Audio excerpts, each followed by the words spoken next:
반갑습니다. 2월 12일 수요일 큐티 스케치 시간입니다. 오늘 본문은 요한복음 11장 1절로 16절까지의 말씀입니다. 오늘 본문은 이렇게 시작합니다. 어떤 병자가 있으니 이는 마리아와 그 자매 마르다의 마을 베다니에 사는 나사로라. 이 마리아는 향유를 주께 붓고 머리털로 주의 발을 닦던 자요. 병든 나사로는 그의 오라버니더라. 병든 나사로. 오늘 본문은 결국 병든 나사로가 죽게 되죠. 죽은 나사로를 주님께서 살리시는 내용이 소개되고 있습니다. 이 내용, 이 표적은 요한복음의 표적의 절정입니다.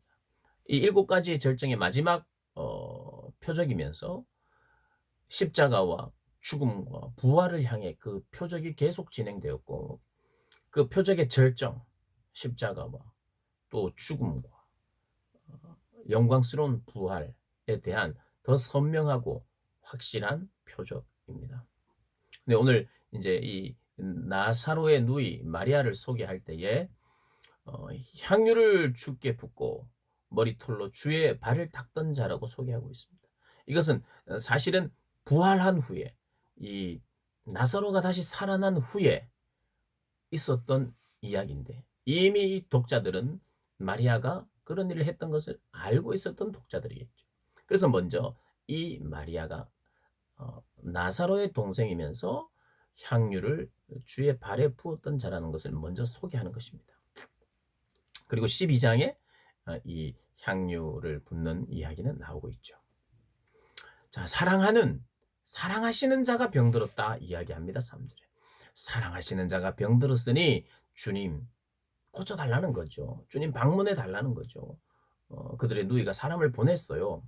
예수님께. 그런데 예수님께서 들으시고 이 병은 죽을 병이 아니다 라고 말씀하십니다. 하나님의 영광을 위하며 하나님의 아들이 이로 말미암아 영광을 받게 하려 함이라. 하나님의 영광을 위하여, 아들의 영광을 위하여 있는 병이다. 죽을 병이 아니다. 이렇게 이야기를 합니다. 그러면서 5절에서 예수께서 본래 마르다와 그 동생과 나사로를 사랑하시더니, 우리 모두를 사랑하시지만 각별히 어떤 이유가 있을 거예요. 사랑할 만한 이유라는 것은 예수님이 편애하셨다는 것이 아니라 예수님의 음성, 목자의 음성에 더 귀를 기울이고 또 순종하고 진실된 믿음이 있었겠죠. 그러니까 그 남매를 사랑했다라고 말하죠. 아끼고 소중히 여기는다는 말씀입니다. 우리가 마르다와 같은, 마리아와 같은, 나사로와 같은 그런 존재입니다. 소중히 여기시고 사랑하시는 존재. 그런데 사랑하는 자인데 병에 걸렸어요. 예수님이 사랑하고 하나님이 사랑하지만 우리가 병에 걸릴 수 있습니다. 그래서 안타까워할 수 있습니다. 예수님께 요청하지요. 그런데 6절에 예수님께서는 나사로가 병들었다 함을 들으시고 빨리 가신 것이 아니라 계시던 곳에 이틀 동안 더 유하십니다. 이틀 동안 더 유하세요. 빨리 가셔야 되는데 이틀을 더 유하십니다. 의도를 가지시고 유하시어요. 읽어보면 7절에 그 후에 제자들에게 이르시되 유대로 다시 가자 하시니 이틀 후에 유대로 다시 가자 그럽니다. 그런데 제자들이 어떻게 유대로 지금 다시 갑니까? 우리가 좀 전에 유대에서 돌에 맞아서, 예수님이 돌에 맞아서 죽을 뻔했는데 어찌 다시 가자고 말합니까? 이렇게 이야기하자 예수님께서 19절에 낮이 12시간이 아니냐, 사람이 낮에 다니면 이 세상의 빛을 봄으로 실족하지 아니하고 밤에 다니면 빛이 그 사람 안에 없는 거로 실족하느니라. 이 말은 무슨 말이냐 하면, 두려워하지 마라. 아직 낮이다. 때가 되지 않았다. 우리가 사로잡히지 않을 것이다. 아직은 때가 아니다라는 거예요. 아직 그런 박해로 염려하지 않아도 된다.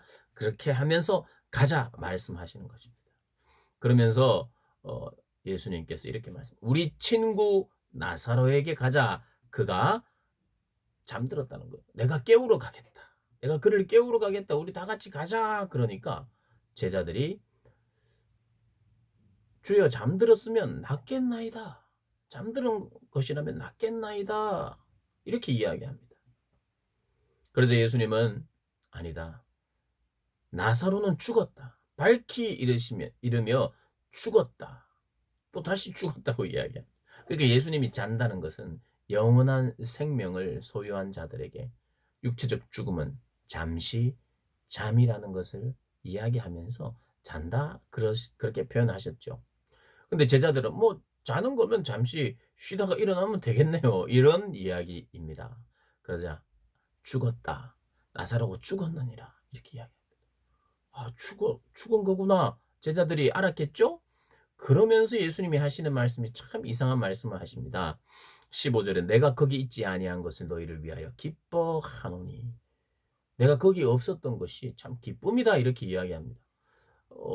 이제 12장에 11장에 그 뒤로 가면 갈수록 그 동생 마르다와 마리아가 얼마나 애타했고 예수님에 대해서 대놓고 원망을 안 했지만 예수님이 계셨더라면 죽지 않았을 텐데라고 말했던 것을 보면 예수님이 이렇게 너희를 위하여 기뻐한다는 것은 참 마리아나 마르다가 들으면 너무 섭섭할 말이고 아무리 이제까지 관계가 좋아도 그 말을 들었으면 정말 글쎄요.